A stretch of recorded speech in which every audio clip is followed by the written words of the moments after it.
pengikut Muhammad bin Abdul Wahhab, lalu orang menyebutnya Wahabi. Tapi karena nama ini sudah terjelek, jelek, maka dirubah casing, signalnya sama, disebut dengan Salafi.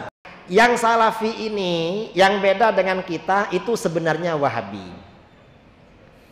Mengapa mereka ini pakai nama Salafi, gak mau dengan nama Wahabi? Ini memang trik mereka, cara mereka. Lalu terjadi perang saudara sesama Wahabi. Setelah terjadi perang saudara, saling bunuh-membunuh, nama Wahabi menjadi jelek. Mengapa? Kerjanya membunuh saudaranya sendiri. Akhirnya apa? Karena Wahabi ini tidak percaya diri dengan nama Wahabi, merasa malu, minder, karena kesannya jelek. Wahabi ganti nama Salaf.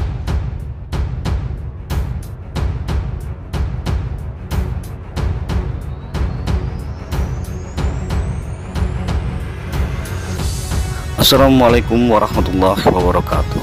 Selamat datang di channel yang inspiratif dan informatif, menyajikan data dan fakta dengan menyandarkan Al-Quran dan Sunnah sebagai tolak ukur kebenaran secara kritis, adil dan mencerahkan dalam gelar syariah.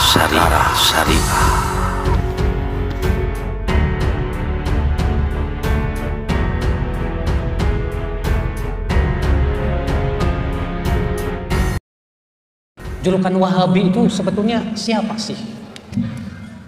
Antum perlu ketahui, kata-kata Wahabi itu sudah muncul sebelum firqah Wahabiyah itu sudah muncul sebelum Syekh Muhammad bin Abdul Wahhab lahir. Karena Syekh Muhammad bin Abdul Wahhab lahir pada 1115 Hijriah. Sementara fatwa tentang firqah Wahabiyah itu sudah ada di abad ke-5 Hijriah, yaitu Ibnu Lakhami, di mana beliau ditanya tentang masjid yang dibangun oleh firqah Wahabiyah. Lalu Imam Ibnu Lakhami mengatakan itu masjid yang harus dihancurkan karena itu masjid dirar. Lalu Wahabiyah yang dimaksud oleh Ibnu Lakhami siapa? Pengikut Abdul Wahhab bin Rustum. Dia yang mendirikan firqah Wahabiyah itu di awal-awal abad ke-2 Hijriah atau ke-3 Hijriah di Maroko. Dan memang pemikirannya hancur. Dia mengkafirkan, menghalalkan darah kaum muslimin. Dia mengatakan sholat Jumat tidak wajib, mengatakan jilbab tidak wajib, dan membatalkan banyak syariat Islam. Makanya para ulama mengkafirkan dia. Iya. Sedangkan Syekh Muhammad bin Abdul Wahhab lahir pada tahun 1115 Hijriah. Madhab beliau apa? Hambali. Mengikuti fikihnya dalam fikih Ahmad bin Hambal. Jadi beliau tidak mengatakan saya tidak ikut Imam Ahmad, tidak ikut. Justru imam yang 4 itu diikuti oleh Syekh Muhammad bin Abdul Wahhab. Bahkan beliau menisbatkan diri kepada madhab Imam Ahmad bin Hambal. Madhab Imam Ahmad bin Hambal. Ikhwatul Islam, azakumullah. Nah inilah Pak, di zaman sekarang ini serampangan orang menuduh Wahabi, awas Wahabi, awas Wahabi, awas Wahabi. Kemudian dibikin sebuah buku yang isinya 100% dusta semuanya. Apa itu? Sejarah berdarah Salafi Wahabi, yang ditulis oleh Idahram. Idahram itu kebalikan namanya Marhadi. Ya. Dibalik jadi Idahram. Itu orang Tanjung Priuk Pak bisa. Iya. Itu buku isinya kedustaan semuanya isinya. Dusta 100%. Dan alhamdulillah sudah dibantah oleh banyak ustadz, yang Ustadz Firanda, Ustadz Sufyan bin Khalid Rurai, demikian pula Ustadz Waskito. Ya, itu sudah dibantah buku tersebut. Tapi kemudian buku ini yang kemudian dijadikan patokan oleh mereka. Ini nih Salafi Wahabi bahaya. Padahal isinya memprovokasi, Pak. Memprovokasi isinya kedustaan semuanya. Sayangnya menjadi apa? Mangsa-mangsa empuknya adalah orang-orang awam yang tidak paham sama sekali.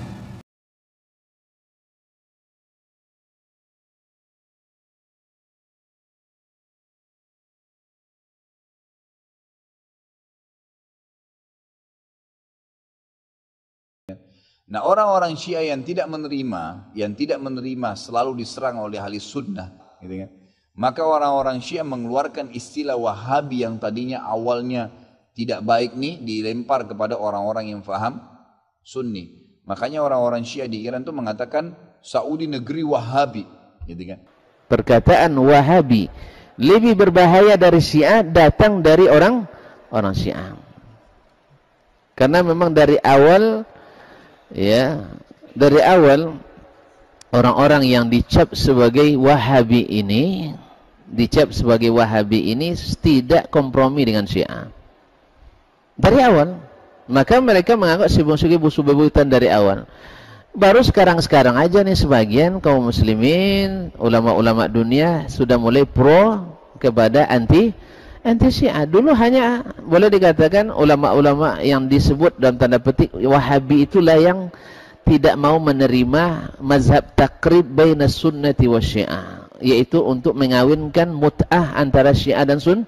Tidak mau ulama yang disebut Wahabi itu. Nah, sehingga mereka melancarkan serangan bahwa Wahabi itu paling berbahaya.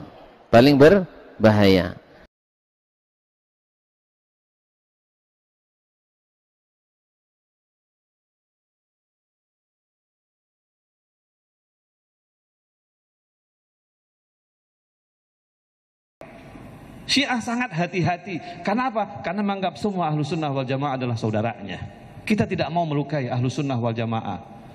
Bapak dan ibu-ibu, saya punya tesis, saya punya teori bahwa ini adalah usaha salafiyin, wahabiyin, bukan usaha ahlussunnah wal jamaah. Salafiyin yang ingin memecah belah antara NU dengan Syiah, salafiyah yang ingin memecah belah antara ulama-ulama sunnah dengan Syiah. Maulud bid'ah, orang Syiah yang pertama yang membawa maulud yang dipakai oleh ahlussunnah wal jamaah. Hall, orang Syiah yang pertama membawa hall dan dilanjutkan oleh NU.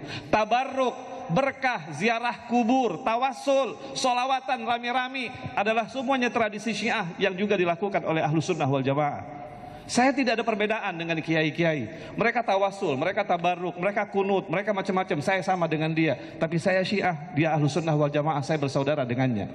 Tetapi kemudian salafiyah yang mengatakan bahwa ini bid'ah, lalu diadu antara ahlu sunnah dan Syiah. Itu mungkin yang dapat saya sampaikan. Mohon maaf. Assalamualaikum warahmatullahi wabarakatuh.